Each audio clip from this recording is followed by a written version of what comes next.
L'émergence de la question environnementale change la donne de nos sociétés au niveau planétaire et impose des changements de paradigme.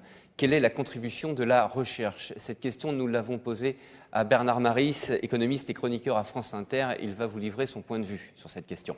Pour montrer d'abord que je vais échouer dans ma tentative, si vous voulez, de définir le changement de paradigme et les contributions de la recherche, je vais reprendre une phrase d'Einstein qui dit « On ne résout pas un problème avec les modes de pensée qui l'ont engendré ».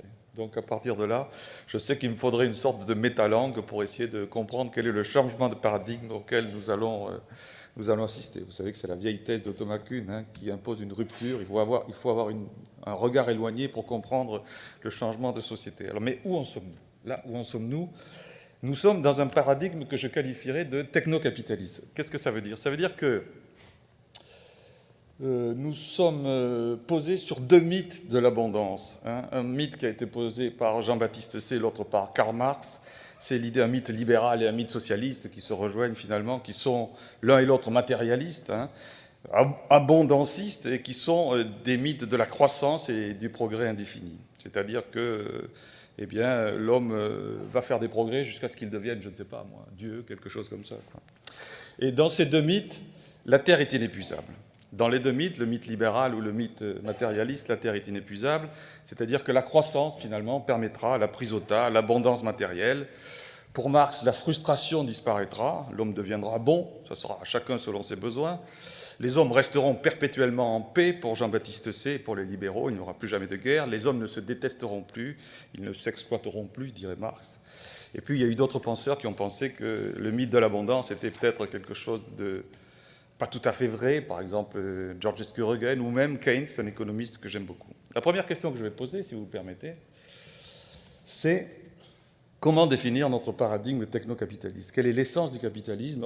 Je peux dire le marché, si ça vous gêne. Si le capitalisme est trop connoté, trop violent, je peux dire autre chose. Mais c'est pas, on va appeler ça capitalisme, accumulation, capitalisme. Et je vais convoquer pour beaucoup d'auteurs, je pourrais convoquer beaucoup d'auteurs pour m'aider à saisir cette essence, mais en fait, je vais en convoquer trois. Je vais convoquer Max Weber, Freud et René Girard. Vous me direz, pourquoi pas Keynes, vous qui êtes keynésien économiste? Bon, disons que Freud contient Keynes d'une certaine manière. Il est pour moi évident que Keynes est le fils de Max Weber et de Freud. La deuxième question que je vais poser, c'est comment en sortir? Comment en sortir en conservant des choses qui ne sont pas si mal quand même, les Lumières, le progrès, l'humanisme, la croissance, avec deux points d'interrogation. C'est peut-être pas si mal la croissance, c'est peut-être mal. Mon ami Serge Latouche dirait non, on a des croissances, abondance frugale, des choses comme ça. Moi, je dis que c'est pas si mal. Le bien-être, la démocratie, deux points d'interrogation aussi. Toutes ces catégories qui ont accompagné l'expansion capitaliste. Et alors, pour répondre à cette deuxième question, si vous le permettez, je vais passer par une troisième. Quelles sont les perversions du techno-capitalisme? J'en vois 4. Je les garde sous la manche pour vous laisser la surprise tout à l'heure. Mais enfin, bon, je pourrais vous les donner maintenant. Mais ces 4 débouchent sur une cinquième qui est la perversion des perversions, ce qui m'amènera à poser la quatrième question de cet exposé. C'est que pourquoi la perversion des perversions? Pourquoi le capitalisme, au nom de l'allongement de l'espérance de vie? Je pense que c'est son grand succès. Si je disais quelque chose à retenir du capitalisme, eh bien, je retiendrai l'allongement de l'espérance de vie. Nous vivons en moyenne plus longtemps. Nous restons en moyenne plus longtemps sur la Terre. Pourquoi, au nom de l'allongement de l'espérance de vie, fait-il la guerre aux vivants? Et là, vous allez voir que, très curieusement, nous allons tomber sur une question d'une actualité extraordinaire. Nous allons tomber sur la question de la dette. Nous allons tomber, et la question de la dette est essentielle pour comprendre quelle est la nature de la croissance, de l'accumulation, et pourquoi, en conséquence, cette croissance et cette accumulation vont provoquer ce que j'appellerais la guerre aux vivants. Et à partir de là, j'irai naturellement vers une cinquième question, qui est plus facile. Quelles sont les sorties du technocapitalisme? Peut-on envisager un nouveau paradigme pacifié, ou alors une fin de l'histoire, ou quelque autre chose? Et là, vous allez voir que, en conclusion, les chercheurs que vous êtes, ont un rôle absolument éminent à jouer. Mais en introduction, si vous le permettez, je vais vous parler de notre passé et de notre futur à travers la Chine. Ma petite introduction s'appellera « La Chine, notre passé et notre futur ». Je vais vous rappeler que la Chine a tout inventé, sauf le capitalisme. C'est quand même curieux. Et une des grandes questions que se posent les historiens, c'est pourquoi ce pays qui a tout inventé n'a pas créé, l'économie marchande n'a pas créé le capitalisme? La réponse est relativement simple, mais permettez-moi de vous rappeler que si les Chinois ont inventé la poudre, bien sûr, l'horloge mécanique, l'imprimerie, le papier au IXe siècle, ce qui, avec une écriture par idéogramme, c'est assez remarquable, il faut le reconnaître, si elle a inventé la brouette, si elle a inventé l'étrier, le collier rigide pour les chevaux, la boussole, la porcelaine, le fameux gouvernail des tambours qui a permis à l'amiral Zinguet de faire le tour de l'Afrique bien avant les Portugais et de voyager aussi loin, puisque les Chinois prétendent aujourd'hui avoir découvert l'Amérique, mais enfin bon, ça c'est pas sûr. Hein. Mais surtout, la machine à filer le chanvre. Et pourquoi je parle de la machine à filer le chanvre? Parce que la navette volante de Kay de 1733 et la fameuse Spinning Jenny de Hargreaves de 1764 sont connues des Chinois dès le XIe siècle et sont transmises aux cités italiennes au XIIIe siècle. Et ce qu'on ignore assez souvent, ce que moi du moins j'ignorais, c'est que la Waterframe de Arkwright, en 1785, machine à filer par roue à eau, est d'origine chinoise aussi. Donc cette machine à filer sera mue ensuite par la machine à vapeur de Watt, et ce sera la révolution industrielle, mais toutes ces inventions ont déjà été le fait de la Chine. Et puis vous savez qu'au XIe siècle, les hauts fourneaux chinois produisent autant que la Grande-Bretagne au XVIIIe siècle. Bref. Les Chinois ont tout découvert, mais finalement, ça ne les a pas intéressés de l'appliquer à l'accumulation et à la croissance. Ils se replient sur eux-mêmes. Il faudra des guerres, les guerres de l'opium, pour les faire sortir de leur isolement. Pourquoi ont-ils tout découvert? Mais pour une raison extrêmement simple, parce qu'ils étaient les plus gros en termes de population et qu'ils étaient les plus urbanisés, donc les plus cultivés. Et si vous permettez, je comparerai les inventions aux mutations génétiques. Elles apparaissent dues au hasard et puis elles sont sélectionnées, si elles sont favorables, par la pression du milieu économique. C'est en Chine qu'il y avait la plus grande quantité de gènes susceptibles de muter, donc les inventions, les mutations génétiques se sont produites là. Et rassurez-vous, avec la mondialisation, vous allez découvrir des tas de choses pour le plus grand bien ou pour le plus grand mal de l'humanité, bien sûr. Mais pourquoi, donc, c'est là ma conclusion, pourquoi les Chinois, qui ont tout inventé, n'ont pas inventé le capitalisme? Parce que pour eux, ces inventions n'étaient pas destinées à l'accélération du temps, au progrès de productivité, qui est la marque de l'Europe, qui est la marque du capitalisme européen, qui est la marque de ce que nous vivons encore dans notre paradigme, qui est l'accélération du temps. Le temps n'est pas démocratique, le temps appartient à l'empereur, qui d'ailleurs avait le droit de changer les horloges et la scansion du temps. Ma première question, donc, on va voir pourquoi l'essence du technocapitalisme est très particulière. Eh bien, premièrement, donc, l'essence du technocapitalisme, Laurent me coupera si je suis un peu trop long, enfin, j'espère pas. Ça va. Ce capitalisme financier et commercial est très vieux. C'est une très vieille histoire. Vous savez qu'en ce moment, nous avons des problèmes de dette. Nous avons des credit default swaps, c'est-à-dire qu'il y a des gens qui spéculent sur la valeur de la dette française, et la dette française ne vaut pas plus que la dette mexicaine aujourd'hui. Bien, et le credit default swap est connu des Phéniciens. C'est-à-dire que le crédit, l'assurance sur une dette, qui fait qu'on se prévaut, qu'on se prémunit sur la valeur future et les variations de la valeur future de ces dettes, et déjà, ce sont déjà des inventions aussi vieilles que le concept d'assurance, qui sont très vieilles. Donc le grand commerce est aussi vieux que l'humanité. Sauf que le grand commerce, ce n'est pas le capitalisme, parce que le marché intérieur n'existe pas, et pour une raison qui, à mon avis, est fondamentale, que va renverser notre monde de technocapitalisme, c'est que le travail est ignoble. Le travail est considéré comme quelque chose d'absolument déshonorant.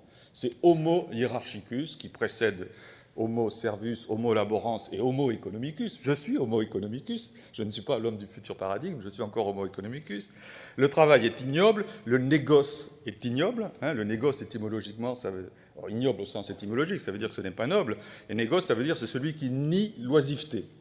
Je ne sais pas si vous avez regardé sur Arte l'autre jour Le Guépard. Je regardais, je me suis régalé. Et on voit le prince Salinas. Que fait le prince Salinas? Bien entendu, c'est le parangon de cette société. Eh bien, il regarde les étoiles.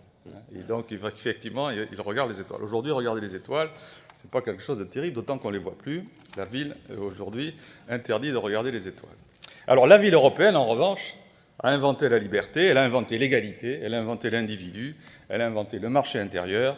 Et l'adage fondamental, la vie le rend libre, c'est ça l'essence du capitalisme. Le capitalisme n'est pas une civilisation rurale, même si on a découvert les enclosures. C'est la ville qui invente l'individu seul en face de Dieu, avec sa raison et son calcul, les eaux glaciers du calcul égoïste, disait Marx, les lumières, tout simplement. D'où la première remarque que vous aurez à traiter, vous chercheurs, la première grande contradiction, la grande dialectique, c'est la contradiction de l'individu et du collectif. L'eau est un bien collectif. L'air est un bien collectif. Évidemment, si je fais échec au sommet de Copenhague, c'est que je n'ai pas envie de traiter collectivement la question de l'air. J'ai envie que, pour l'instant, on continue chacun à s'approprier d'une certaine manière l'air en le polluant, chacun à sa manière. Vous vous souvenez que l'expansion de l'Angleterre, ça fut la question des enclosures, c'est-à-dire la répartition de la propriété, qui finalement fit migrer tous les pauvres paysans vers la ville.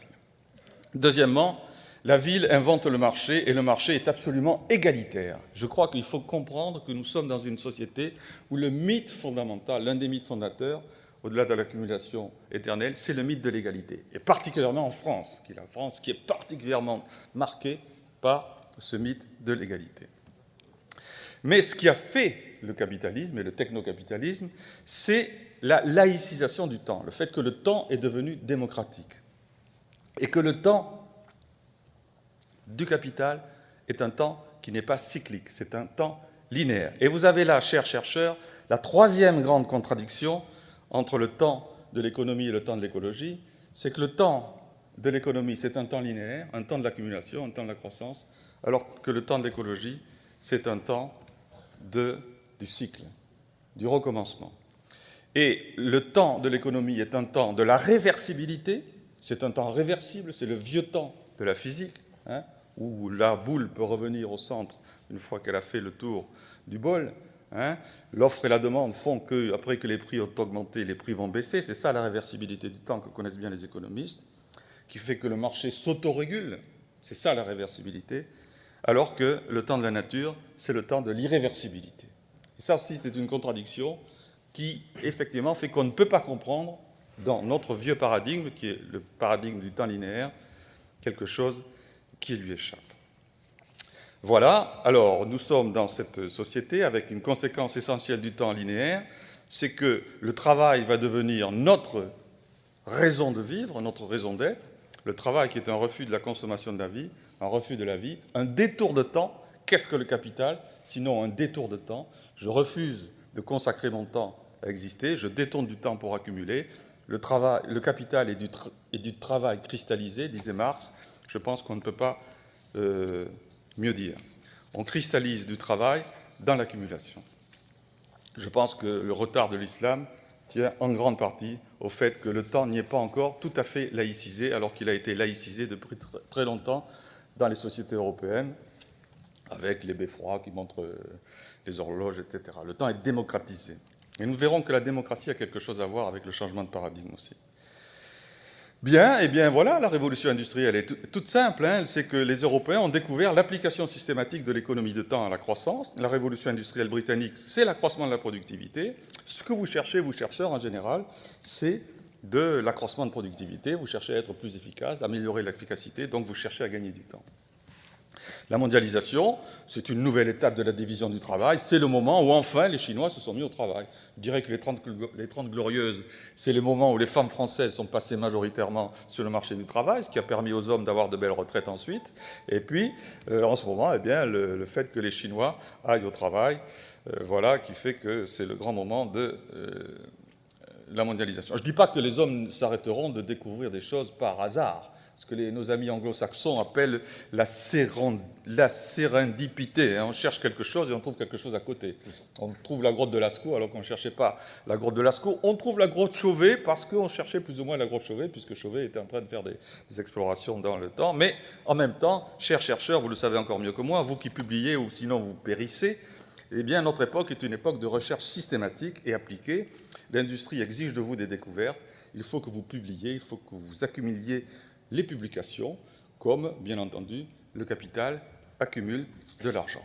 Et les chercheurs d'aujourd'hui sont dans l'esprit du capitalisme, et c'est très bien, c'est comme ça. Ils sont dans l'accumulation systématique, la recherche systématique ayant pour but d'augmenter la productivité. Bien, pourquoi tout ça? Eh bien, oui, moi je pense que le grand succès du capitalisme, il est incontestable, c'est l'allongement de l'espérance de vie. Je vais rester en moyenne plus longtemps sur cette bonne terre que ne sont restés mes parents, et que n'y sont restés mes grands-parents et mes arrière-grands-parents, etc. Je voudrais faire ici une remarque essentielle sur la protection des faibles. C'est-à-dire, le rejet du darwinisme social, la dialectique altruisme-individualisme. Le capitalisme va s'accommoder de cette donnée essentielle qui est intrinsèque de l'espèce humaine, dans laquelle Darwin voyait le grand progrès de l'espèce humaine par rapport aux autres espèces. La sortie de la loi de la jungle, il n'y a pas un mot plus stupide pour un économiste que loi de la jungle. Ça, vraiment, si l'humanité n'est pas dans la loi de la jungle, qui est la recherche de la résilience et le refus de l'élimination des faibles. C'est-à-dire que cette espèce très curieuse, qui marche sur deux pattes, refuse d'éliminer les faibles. Et donc ce refus de la loi de la jungle, ce refus du darwinisme social, ce refus de la sélection des races, etc., c'est le grand défi actuel de l'humanité, et particulièrement de pays comme l'Europe et demain de la Chine, où le vieillissement va nous obliger à des efforts d'altruisme, de compassion, d'assistance et donc de productivité. Nous y sommes là toujours aussi. Si avec peu de travail actif, il faut entretenir beaucoup de faibles, ce que nous ferons bien volontiers, car c'est intrinsèquement lié à notre espèce, je le pense, de ne pas éliminer les faibles, il faudra faire énormément de progrès de productivité. De sorte que ce cher capitalisme n'est pas mu uniquement par le cheval de la compétition. Il est mu aussi par le cheval de la coopération. Et si je faisais une différence entre le capitalisme d'outre-Rhin de nos cousins germains, et notre propre capitalisme, je dirais que le capitalisme rhénan, le capitalisme d'Allemagne est beaucoup plus coopératif que le nôtre. C'est-à-dire, c'est coopération entre les entreprises elles-mêmes, coopération entre les grandes entreprises et les petites entreprises, synergie entre le public et le privé, etc. Chose que nous avons synergie entre les syndicats et les entrepreneurs, chose que nous avons beaucoup plus de difficultés, étant plus individualistes, à manier qu'eux. Donc, votre nouveau paradigme devra sortir de la dialectique, il sortira, grandi de la dialectique coopération-compétition, individuelle et collective. Ma deuxième question, c'est l'équation croissance-progrès. Pourquoi le progrès, c'est la croissance? Et est-ce que le progrès, c'est la croissance? Si j'étais là si Keynes était à côté de moi, je pense qu'il sortirait de la salle. Parce qu'il n'aurait pas du tout cette idée-là. Alors, je vais vous donner 5 manifestations du progrès, selon moi. La première est essentielle. La première, c'est la promesse de paix. La vieille société est éminemment guerrière. Là, il faut regarder du côté des anthropologues, il faut lire Pierre Clastres, d'autres. C'est-à-dire que pour les sociétés, les Indiens d'Amérique du Nord, par exemple, c'est l'état de guerre qui est l'état normal. L'état de paix est l'état anormal. Notre société est une société fondamentalement pacifique ou qui se prétend pacifique. Le marché est pacificateur. Ça, c'est la grande leçon des libéraux. Le marché apporte la paix. Faites du commerce, vous ne ferez pas la guerre. Alors, peut-être le président de région connaît-il cette phrase de Jean Jaurès, le capitalisme porte la guerre comme la nuée porte l'orage. Bon, c'est une phrase de Jean Jaurès qui est absolument magnifique, qui dit que finalement le capitalisme est un faux pacificateur, mais c'est vrai que tant que le capitalisme fait du commerce, il ne fait pas la guerre. Et avant les périodes de guerre, on constate statistiquement un accroissement du commerce international, et on constate, juste avant la guerre, par exemple dans les années 30, un effondrement du commerce international. Donc le marché est pacificateur. Au sens étymologique, marché, ça veut dire merci, et pacifier, ça veut dire payer. C'est-à-dire pacifier, la paix et le paiement ont la même étymologie. Deuxième manifestation du progrès, l'éducation. Indiscutablement, par la libération du temps, par la productivité, eh bien, le temps libéré est un détour de temps, c'est du capital humain, certes, mais ce capital humain est éduqué. Donc, indiscutablement, la croissance a apporté l'éducation. Alors, je ne veux pas, attention, j'ai 10 000 historiens dans cette salle, donc je ne vais pas me sortir avec le goudron et les plumes. Je sais très bien qu'il y a eu d'immenses efforts d'accumulation. Je connais un petit peu, pas beaucoup, mais ce qui s'est passé dans les sociétés dites pré-capitalistes, bien sûr, mais c'est vrai qu'il y a eu un immense effort d'alphabétisation et d'éducation qui a été réalisé dans la société industrielle. Et dans cette éducation, il y a l'émancipation des femmes, à mon sens, c'est un grand progrès, et la protection des enfants, qui est aussi un très très grand progrès. Souvenez-vous qu'il faut lire les livres de Philippe Ariès, qui sont absolument admirables, sur la mort et sur l'enfance dans l'ancienne société, où effectivement l'enfant est absolument protégé. Par exemple, une ville comme Corbeil, eh bien, l'étymologie de Corbeil, c'est corbillard, parce qu'on voyait revenir les enfants qui étaient mis en nourrice, qu'on envoyait à la campagne par les Parisiennes plus ou moins riches, elles envoyaient à la campagne, et puis ils revenaient, la plupart mouraient, une grande partie mourait. Bon. Donc l'enfant, c'est la vie d'une bête, hein, disait Bossuet. Là, cette société attache une très très grande importance à l'enfant. Enfin, troisième point, cette éducation apporte la démocratie, le marché apporte l'égalité, et l'éducation fait le citoyen. Hein, la Révolution française, c'est deux personnages, c'est Condorcet, l'éducation, et c'est le Chapelier, le marché. Donc l'égalité, l'éducation apporte l'égalité, mais le marché aussi apporte l'égalité. Quatrième manifestation du progrès, si vous le permettez, je suis un petit peu moins sûr de moi, là. Hein, là plus j'avance, moi je suis sûr de moi. Mais c'est l'éradication de la douleur et de la mort. Je pense que cette société a un projet qui est d'éradiquer la douleur, et puis elle a cette espèce de fantasme, qu'on voit notamment dans le transhumanisme, des choses comme ça, et qui est l'éradication de la mort. Comme dirait Philippe Muret, même la mort n'emmène pas large aujourd'hui. Bon.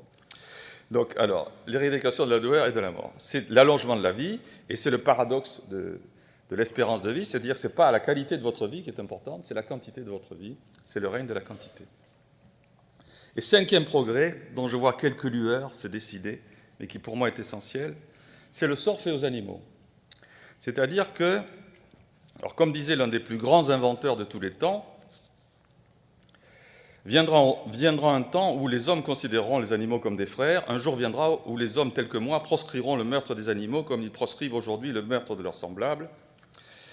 C'est Léonard de Vinci, bien sûr. Hein. Vous avez reconnu Léonard de Vinci. Alors, on n'y est pas encore, hein. On n'y est pas encore, mais on sent quand même que là aussi, à travers certaines directives de la Commission européenne, etc., il y a aussi la douleur des animaux commence à intéresser les humains. Et ça aussi, ce sera, à mon avis, un progrès de cette société.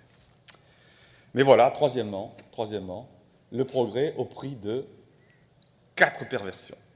4 perversions essentielles que nous n'avons pas, pour l'instant, pu résoudre et desquelles il nous faudra sortir, je pense. La première, c'est que c'est une société qui est fondée sur la frustration, sur l'envie, sur le mimétisme, sur le jetable, sur le fait que je désire ce qu'ont les autres, et c'est là que je convoque René Girard, si vous voulez, qui fait que c'est une société fondamentalement violente.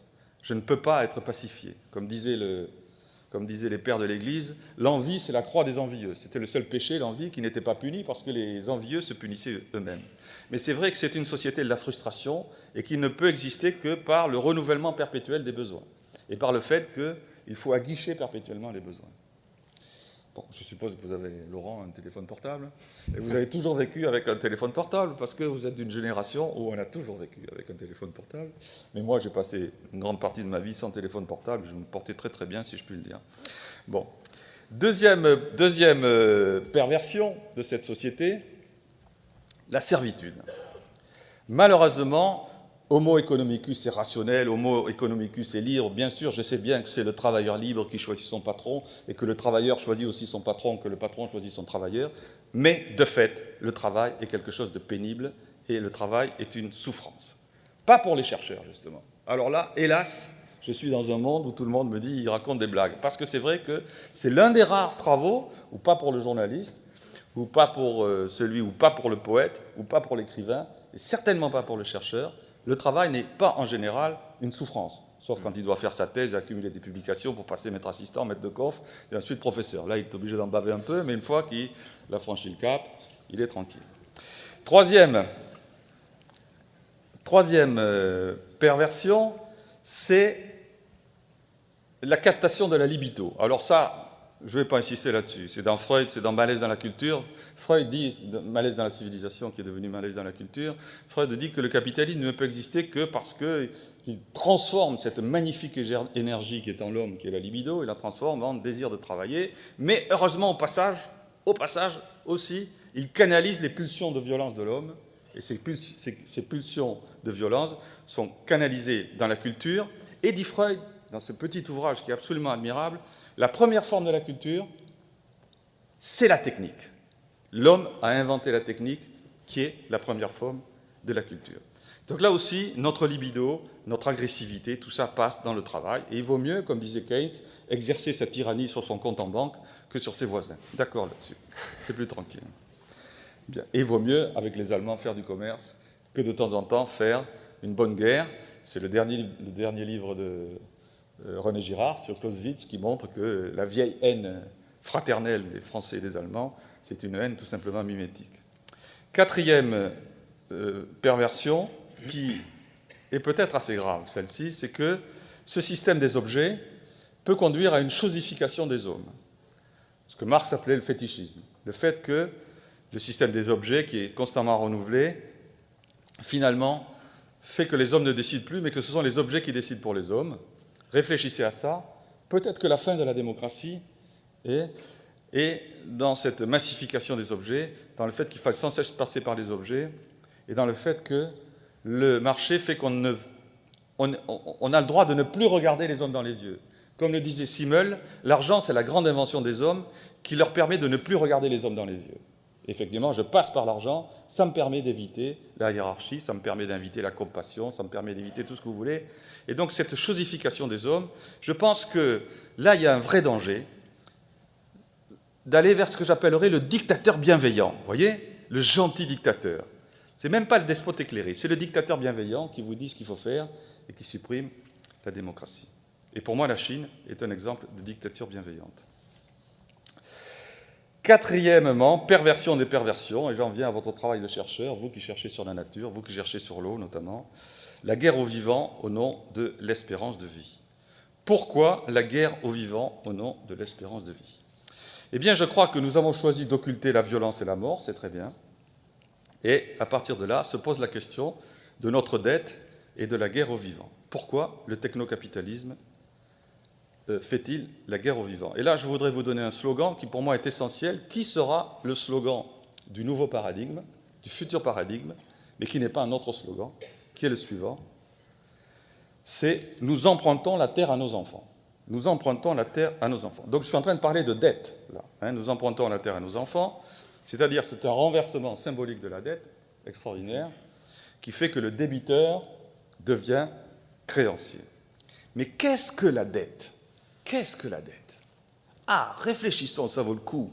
Aujourd'hui que nous sommes endettés jusqu'au cou et que nous allons payer pendant des générations sans jamais arriver à rembourser, comme les pays d'Afrique qui ont déjà remboursé à peu près 200 fois ce qu'ils devaient et qui continuent toujours à payer.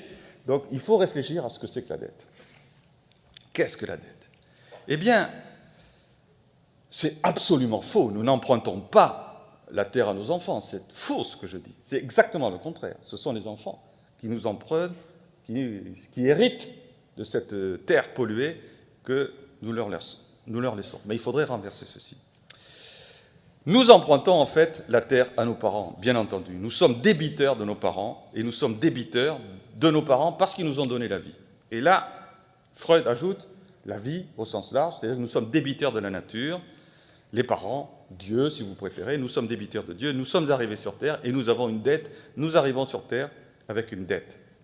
Ce que dirait Freud, ce que dit Keynes, et ce que je dis d'ailleurs, c'est que nous avons choisi, une fois que nous avons conscience de cette dette, de ne plus tuer les hommes, ça c'était la vieille société, mais nous avons choisi de tuer la nature. Je cite Freud, « Chacun de nous est en dette d'une mort envers la nature et doit être préparé à payer cette dette. Nous assumons cette obligation, cette dette, dont nous sommes quittes à notre mort. » Encore une phrase magnifique, toujours citée par Freud, mais là, Freud cite Shakespeare. « Un homme ne meurt qu'une fois, nous devons une dette à Dieu. Celui qui meurt cette année est quitte pour l'année prochaine. Celui qui meurt rembourse ses dettes. » Ou pour le dire à la manière de 10 000 écrivains l'ont dit, mais Dostoïevski l'a dit par exemple, l'argent est une liberté sonnante et trébuchante, l'argent me libère, l'argent c'est de la liberté frappée, l'argent a pouvoir libératoire. Bon, eh bien, la question du crédit et la question de la dette est indissociable de la question, bien sûr, de la culpabilité. Et cette culpabilité, nous allons la transférer, nous allons voir que le capitalisme, ça c'est la grande découverte de Girard, le capitalisme l'a transféré dans l'argent, avec l'argent qui est devenu un bouc émissaire. Il est juste, très juste, de lier la dette et la faute. Dette et faute se disent de la même manière en allemand. Schuld, je cite Nietzsche. L'humanité a également reçu en partage, avec l'héritage des divinités de la race et de la tribu, celui de la pression des dettes impayées et du désir de les liquider. Et encore, la notion morale fondamentale de faute a tiré son origine de la notion très matérielle de dette. Voilà, nous y sommes. Nous sommes aujourd'hui en France en 2011, en novembre 2011. Nous avons quelque chose sur les épaules, des normes dont nous voulons nous débarrasser et que nous avons envie de transmettre à nos enfants. Et Brown, les Freudiens, des gens comme Marcuse, mais ça, vous êtes trop jeune, Laurent, pour avoir connu Marcuse, bien sûr. C'était l'époque de Cohn-Bendit et la Révolution 68, ça, hein? Peut-être Thierry Volton connaît, lui, mais bon. Mais Brown dit, le commerce est né de la culpabilité du péché à partager. Hein? Et le travail est une organisation de la culpabilité partagée. Je suis tout à fait d'accord avec ça, tout à fait d'accord avec ça. Alors, comment vous rembourser? Eh bien, vous remboursez par le travail, par le sacrifice de votre vie au travail. La décharge de cette monstrueuse tension qu'est le péché, Max Weber. Voilà précisément, je continue à citer Max Weber, voilà précisément ce qui semble à l'homme précapitaliste le comble de l'inconcevable, de l'énigmatique, du sordide et du méprisable, qu'un être humain puisse choisir pour tâche, pour but unique d'une vie, l'idée de descendre dans la tombe chargée d'or et de richesses. Je serai l'homme le plus riche du cimetière. Voilà, effectivement, l'homme qu'a fabriqué le technocapitalisme. Eh bien, le capitaliste, l'homme du technocapitalisme est l'homme le plus riche du cimetière. Alors, comment rembourser? Je répète que je rembourse par le travail, tout au long de ma vie, puisque je suis quitte par ça au moment de mourir. Donc, je refuse de tuer, très bien. Ce serait beaucoup plus simple, dit Girard, pour rembourser mes dettes, de tuer mes créanciers. Et tuer mon premier créancier, ça c'est le vieux mythe freudien, puisque je suis mon premier créancier, c'est mon père. Effectivement, le meurtre du père, c'est la meilleure des choses à faire si je veux liquider les dettes. Sauf que, dans cette société, lorsqu'il se passe cette chose-là, lorsque je tue les autres, eh bien, c'est une société qui est invivable. C'est la société de la vendetta, c'est la société de la violence réciproque, c'est la société à la Corse où la violence ne s'arrête jamais. Et pour arrêter la violence, il faut que je trouve un bouc émissaire. Et vous allez voir cette chose étonnante. Étonnante! L'État acquiert le monopole de la violence. C'est la définition même de l'État, d'accord? Il acquiert le monopole de la violence. Eh bien, il est normal qu'il ait le monopole de l'émission de l'argent. Il abolit la violence des hommes, les uns contre les autres, et il garantit la vie. Et en échange, il a le monopole du crédit. C'est quoi l'argent? L'argent, c'est un papier où il y a marqué « Je sous-signé Jean-Claude Trichet, dit que ça vaut 10 €. Et voilà, c'est signé Jean-Claude Trichet. Il faut voir, regardez, sur les euros, vous allez voir que c'est signé Jean-Claude. Bon. Donc c'est quelque chose, une reconnaissance de dette, sauf que la BCE, c'est quelque chose d'aberrant, parce que c'est l'État sans l'État. Ça peut signer du papier, mais derrière, il n'y a pas le monopole de la violence de l'État. Vous avez toute l'histoire de l'Europe qui est résumée en 30 secondes. Là. Donc en échange, l'État offre des signes monétaires qui permettent de vivre en société. Ce transfert de dette, de vie sur l'institution souveraine, eh bien, c'est l'origine régalienne du droit de grâce, bien sûr. L'État, il a le monopole de la violence, il a le droit de grâce et il a le monopole de l'émission des dettes.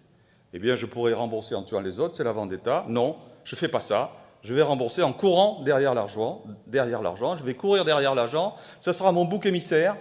Hein, ça, c'est tout à fait Girard. Je vais courir derrière l'argent et comme ça, je serai sage, je serai gentil, je ferai du commerce, plutôt que d'aller tuer les autres. Je suis en concurrence. Cum currere, je cours avec les autres, je cours derrière l'argent avec les autres, et je suis en compétition, cum petere, je demande de l'argent avec les autres. Mais le problème, c'est que, hélas, ce système ne fonctionne pas. Pourquoi? Parce que plus la violence des hommes ressurgit, et on la sent ressurgir aujourd'hui, on la sent vraiment ressurgir, on sent vraiment que la crise européenne, derrière, il y a quelque chose qui mitonne, qui bouillonne derrière. On sent que c'est près les particularismes, les phobies, hein, les ostracismes, on sent que tout ça est en train de bouillonner là-dessous, que ça ne demande qu'à ressurgir. Sauf que pour éviter que ça ressurgisse, eh bien, il faut émettre de plus en plus de signes monétaires, de façon à ce que les hommes courent derrière l'argent, comme le taureau court, le pauvre bête, derrière le chiffon rouge. Et cette violence, qui fait que les hommes ne peuvent plus l'exercer les uns contre les autres, eh bien, ils vont l'exercer sur la nature. Je n'arrive pas à liquider les dettes, je ne l'oserai liquider finalement les dettes que lorsque j'en aurai terminé avec la nature. Alors, le capitalisme permet de transférer les dettes. Il est un système où les individus ne doivent rien à personne, il n'y a plus de dette personnelle. La monnaie est une créance sur les objets. Ces créances, comme les objets, circulent. Sauf que le capitalisme ne peut pas s'arrêter. Il est le moyen le plus radical d'en finir avec les dieux, avec les parents, avec les enfants maintenant, hein, puisque les dettes sont transmises aux enfants et que mes enfants sont mes égaux d'une certaine manière, avec le don de la vie, avec la culpabilité, avec la nature. Mais, hélas, le temps du capitalisme n'est pas un temps du cycle, c'est un temps linéaire. Il ne peut que continuer, il ne peut que s'accumuler, de sorte que les comptes ne sont jamais soldés. Les comptes ne sont jamais soldés. L'excédent ne peut jamais être soldé. L'excédent ne peut jamais être la preuve de l'expiation, puisque cet excédent est condamné à croître. C'est pour cette raison que sur les marchés circulent de la souffrance et de la culpabilité. Et c'est pour cette raison, là je vais convoquer encore une fois Freud, pardonnez-moi, mais je suis un économiste qui lit beaucoup Freud, c'est pour cette raison que, finalement, eh bien, la dépression économique, c'est une forme de névrose, c'est-à-dire, c'est, comme la névrose de tout individu, quelque chose où une culpabilité ne peut pas être soldée, quelque chose où on ne peut pas s'acquitter, finalement, de la culpabilité. D'où le désir, notre désir de nos générations, de transmettre notre culpabilité à nos enfants. Nous serons très heureux si, finalement, nous arrivons à refiler, si je puis dire, le bébé de la dette et le bébé de la pollution à nos enfants. D'où ce désir de nous défausser de nos dettes sur nos enfants. Parce que, d'une certaine manière, nous avons renversé les choses et nous considérons comme nos égaux. Voilà. Est-ce que j'ai encore 30 secondes ? Oui. Bon, promis. Oui. Parce que je voudrais vous dire quelque chose, comment en sortir quand même. Alors, conclusion, dire « j'emprunte la terre à mes enfants » est un renversement symbolique et psychologique total, et pour te dire, un renversement inconcevable et incohérent. Pour l'instant, car au niveau individuel, vous, père de famille, moi, père de famille, et même grand-père, vous avouez, eh bien, je suis tout à fait convaincu que je ne dois pas transmettre cette dette à mes enfants et qu'il faut que je l'assume. Mais là encore, la contradiction de l'individuel et du collectif. Collectivement, nous avons envie de transmettre la dette, individuellement, non.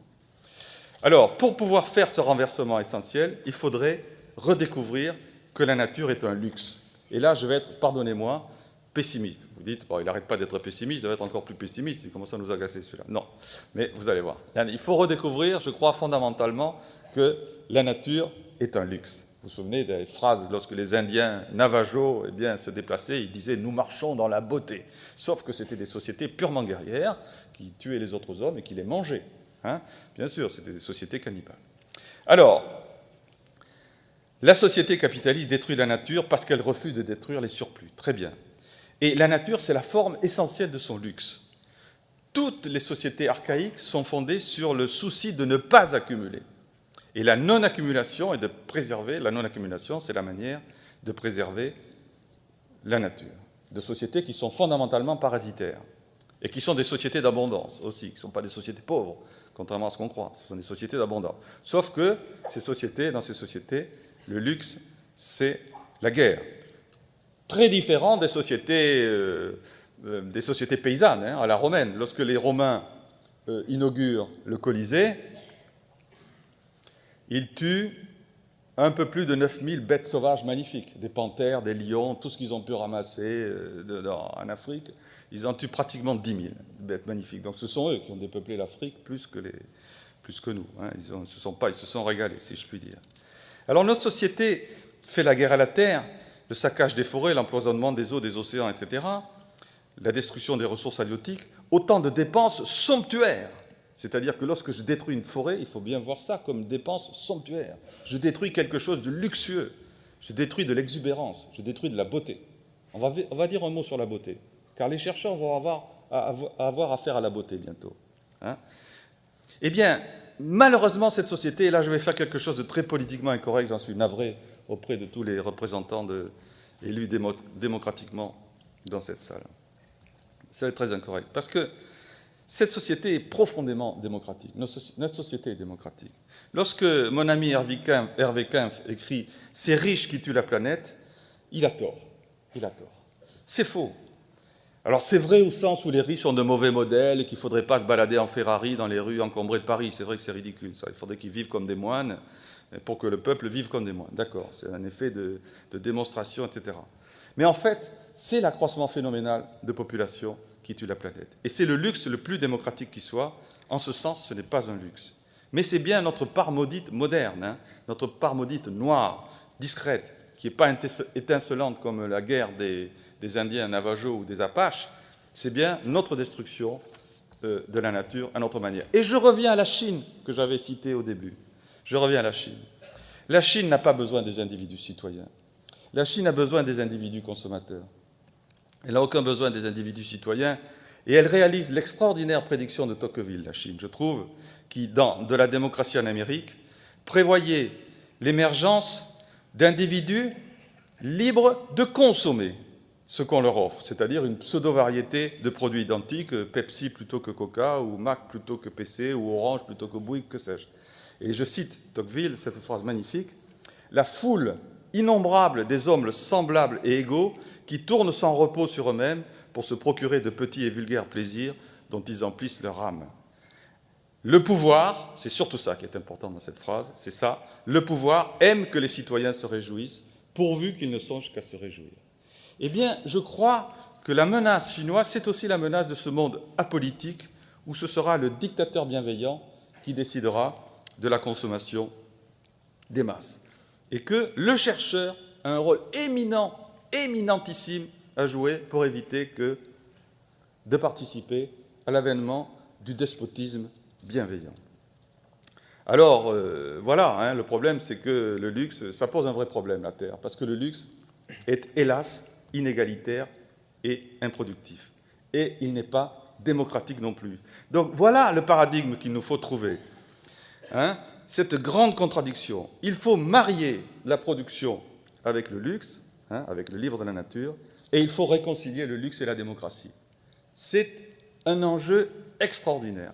Autrement dit, il faut, d'une certaine manière, réconcilier la technique et la beauté, l'utile et la beauté. Comme disait Théophile Gautier, tout ce qui est utile est laid. Eh bien non, ce n'est pas vrai. À démontrer désormais que ce qui est utile peut être beau, et nous marcherons, nous aussi, dans la beauté, comme les Indiens Navajo. Ne croyez pas que j'ai envie d'être un Indien Navajo. Je sais qu'ils pratiquaient les pires tortures qu'on peut imaginer, pires que celles des Maoris encore. Bon. Et j'en viens à ma conclusion, les sorties de la société techno-capitaliste. Alors, il y a la sortie libérale, première sortie, la sortie libérale ou marxiste. Alors là, je ne sais pas. Les gens vont se dire, oh là là, ils mélangent vraiment.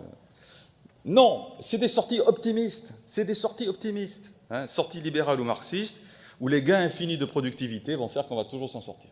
On s'en sortira toujours. Ça, c'est la sortie Alain Minc. Bon.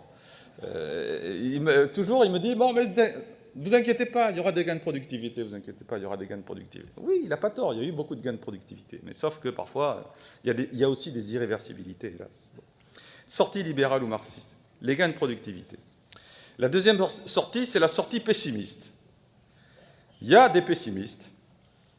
Il y a Malthus, bien sûr, mais peut-être savez-vous un peu moins que l'un des plus grands pessimistes français, c'était Lévi-Strauss, qui considère que c'est fichu. C'est fichu. C'est-à-dire que l'humanité s'autodétruira. C'est son destin, elle arrivera à la destruction, il dit que finalement, et uniquement par une pression démographique trop forte, hein, elle sera trop comprimée, trop compressée, trop l'un sur l'autre, c'est la sortie pessimiste. Freud est très pessimiste. Freud, toujours dans ce beau livre Eros et civilisation, Maldès dans la civilisation, parle de la dialectique entre le bien et le mal, Eros et Thanatos, les forces de vie et les forces de mort, et il dit les forces de mort finiront par l'emporter. Bon, lisez un roman comme La Route de Cormac McCarthy et vous verrez que vous aurez envie d'aller goûter à la marmite de cyanure. Bon. Alors on n'en est pas là. Bon, heureusement qu'il y a les chercheurs qui sont là pour sortir de là. La troisième sortie, alors elle est plus intéressante. C'est la sortie technique, dirais-je. La sortie technique de la technique. La sortie technique ou technicienne de la technique. C'est Fukuyama et le transhumanisme. C'est l'humain qui doit aller vers le transhumain. C'est aussi la termitière de Freud. Freud est assez pessimiste, il pense qu'on peut aller vers des sociétés, non pas de dictature bienveillante, mais de dictature dure. C'est le meilleur du monde, c'est 1984, c'est la possibilité d'une île de Michel Houellebecq. Il faut lire les écrivains. Les écrivains nous racontent des histoires plus belles que les économistes. Hein. Vous pouvez lire La France en ses usines de mon ami Patrick Artus, qui est absolument formidable. Lisez d'ailleurs, c'est vraiment une très très belle leçon pour essayer d'aller vers la réindustrialisation de la France. Et puis vous pouvez lire, plutôt que ça, lisez La carte et les territoires de Michel Houellebecq et vous verrez que notre destin, c'est de nous habiller tous en paysans et de faire venir les Chinois riches qui vont consommer du vin frelaté chez nous. Bon. Alors, variante de la sortie technique ou technicienne, c'est l'abondance virtuelle. Ce que je dirais, les hommes ont besoin d'abondance. Les hommes ne peuvent pas se contenter de rareté. Les hommes sont des mutants. Ils se promènent, ils sont migrants. Ils ont besoin de chercher, de découvrir. Et bon, comme disait Flaubert, un jour l'humanité déménagera vers les étoiles. Peut-être. C'est pas sûr. Alors, c'est l'abondance matérielle réalisée par le progrès infini de la technique. Dans Soleil vert, encore un film assez triste, il n'y a plus de nature, mais il y a des images de la nature. Hein? On peut imaginer des hommes branchés en permanence sur des images de la nature, de guerre, sur des images de sexe. On sait très bien que bientôt on aura des petits hologrammes là, à côté de nous qui pourront nous jouer ce que vous voulez, Madame Butterfly ou toute autre chose. Bon, il n'y aura pas de problème. Très bien. Ça, c'est la variante de la sortie technique. Mais j'y crois pas trop. Personnellement, j'y crois pas trop. Alors j'arrive à ma conclusion. Et je vais abattre mes cartes, hélas. Je suis bien obligé d'abattre mes cartes à force. Conclusion, un nouveau paradigme. Alors, si j'étais keynésien, c'est-à-dire si j'écrivais dans les années 40, hein, c'est ça le problème d'être keynésien. Malheureusement, 70 ans ont passé, puisque Keynes écrivait la théorie générale, où il parle de la décroissance d'une manière extraordinaire dans la théorie générale, dans le dernier chapitre, en 1936. Donc c'était il y a bien longtemps. Donc il ne voyait pas ce qui s'est passé depuis à peu près 80 ans. Si j'étais keynésien, je dirais sobriété, décroissance, hédonisme, refus de l'accumulation, civilisation des loisirs et des amis, vive la monnaie fondante, vive l'amitié, vive le vin, vive le théâtre, vive le cinéma, les 35 heures qui deviendront les 30 heures, etc., etc. Et Keynes pensait vraiment, dans Perspective pour mes petits-enfants, il annonce une société où les hommes travailleront très peu, où les robots feront la plupart du travail, etc. Bon. Pourquoi je suis sceptique sur cette société, malgré toute l'affection que je peux avoir pour les décroissants, qui moi-même ne suis pas un décroissant, je peux vous le dire. Pourquoi ? Parce que démocratie et égalitarisme ne sont pas compatibles avec la décroissance. La démocratie a besoin de la croissance. Il faut que je me sente égalitaire, que je sente que je peux accéder à ce qu'ont les autres. Malheureusement, l'égalité qui est inscrite au cœur des sociétés nouvelles, et particulièrement de nous Français, exige de la croissance. Et la démocratie, c'est aussi le mimétisme et l'envie. Confère la revanche de la Chine. La Chine est en train de vivre sa grande revanche. Voilà, c'est le mimétisme, effectivement, de la Chine qui fait qu'elle vit sa grande revanche, comme nous avons vécu dans les 30 Glorieuses notre revanche sur les Américains. C'est-à-dire que nous avons accédé au niveau de vie des Américains. Ils avaient la voiture et le frigidaire, le réfrigérateur. Nous avons eu la voiture et le réfrigérateur. Et maintenant que nous avons accédé au niveau de vie des Américains, so what ? Qu'est-ce qu'on fait ? Alors c'est sûr que si on veut sortir de cette espèce d'impasse, il faut que nous ayons un nouveau rapport au temps, un nouveau rapport à l'argent et à la mort. Oui, mais lequel ? Là, je vous avoue que je vous laisse la parole. Je ne sais pas. Cher Laurent, peut-être vous le savez. Et il nous faut aussi un nouveau rapport à la technique. Ça, c'est sûr. Mais lequel ? Nous avons d'énormes besoins de productivité et de robotisation. Nous les avons. C'est évident que nous aurons d'énormes besoins de robotisation. Donc la technique doit jouer son vieux rôle d'accumulation du temps, d'épargne de temps. Elle doit toujours le jouer, ce rôle-là. Et là, vous êtes là, les chercheurs, pour le donner. C'est toute la question du troisième âge, de la quatrième âge, de la dépendance. Tout le fait que les travaux pénibles doivent disparaître. Il ne faut plus qu'il y ait de caissières dans les supermarchés. Alors si je dis ça, évidemment, je vais me faire traiter d'affameur du peuple. Mais non. La nature de l'homme, c'est de supprimer la douleur. Je crois que cette société veut supprimer la douleur. Mais là, il nous faut un nouveau rapport au travail, c'est sûr. Il faut que le travail cesse d'être pénible. Un nouveau rapport à la connaissance. Il faut retrouver la poésie du travail. Je crois que c'est possible. Et je crois que beaucoup de gens se posent cette question. Je pense à un chercheur américain comme Richard Sennett, qui a écrit un livre qui s'appelle « Ce que c'est la main », où il se pose la question de l'artisanat, l'artisan, l'artiste, même Racine, etc. Le fait que je suis capable de faire un travail fini qui m'appartient, qui est un objet que je vois, que je peux toucher, que je peux faire toutes les étapes du processus de production. Et oui, et oui, et oui. Et ça, ce n'est pas l'entreprise sans usine, hein, loin de là, de ce pauvre Tchuruk. C'est le contraire, au contraire. C'est-à-dire, c'est l'entreprise à l'allemande où, effectivement, tout est intégré depuis la tête du penseur jusqu'au dernier qui visse les boulons. Je suis capable de voir quelles sont toutes les étapes de la production. Ce n'est pas l'éclatement comme aujourd'hui. Donc il faut un nouveau rapport au travail et à la connaissance. Travail créatif, j'y crois beaucoup. Travail artisanal. Ce que c'est la main. Je pense que l'homo economicus va devoir céder la place à un homo que j'appellerais benignus. Benignus, ça veut dire celui qui est capable de donner. Celui qui est capable de donner autant que de prendre. Alors ça, c'est tout à fait nouveau, parce que là, hélas, ou tant mieux, et je suis ravi de vous le dire, chers amis, la figure du chercheur s'impose. La figure du chercheur s'impose. Je ne crains pas de dire que l'homme de demain, c'est le chercheur. Le chercheur, c'est celui qui transcende la question de l'individuel et du collectif. C'est celui qui est capable de donner sans perdre, ce qui est extraordinaire. Homo economicus n'est pas capable de donner sans perdre. C'est son litre d'essence, c'est sa voiture, c'est sa propriété, c'est son chien, etc., etc. Mais le chercheur, s'il veut progresser, il est obligé de donner et d'accepter de prendre aux autres ce que les autres ne perdent pas. Sinon, il n'est rien du tout. Il est dans son coin, peut-être qu'il trouvera le fil à couper le beurre, mais il aura trouvé le fil à couper le beurre, il n'aura pas de beurre, il sera avec son espèce de truc dans les doigts, il ne trouvera pas. Donc, le chercheur, c'est vraiment la figure qui s'impose dans le paradigme de demain. Et j'ajoute enfin, c'est que le chercheur efface la question de l'abondance. Vous savez que l'économie est née de la rareté. C'est parce qu'il y a de la rareté, qu'il y a des coûts, qu'il y a de l'exclusion, qu'il y a de l'économie, qu'il y a des marchés, etc. Mais cette question de l'abondance qu'ont cherché Jean-Baptiste Say en disant « la nature est inépuisable » et Karl Marx en disant « le travail réalisera une accumulation telle qu'il y aura la prise au tas et que la frustration disparaîtra », le chercheur, lui, il est dans l'abondance. Par définition, le chercheur, il est dans l'abondance car il n'est jamais rassasié de ses découvertes. D'une certaine manière, il est assez proche du poète. Donc, le travailleur est mort, vive le chercheur et vive l'IRSTEA. Voilà. Très bien. Merci Bernard Maris.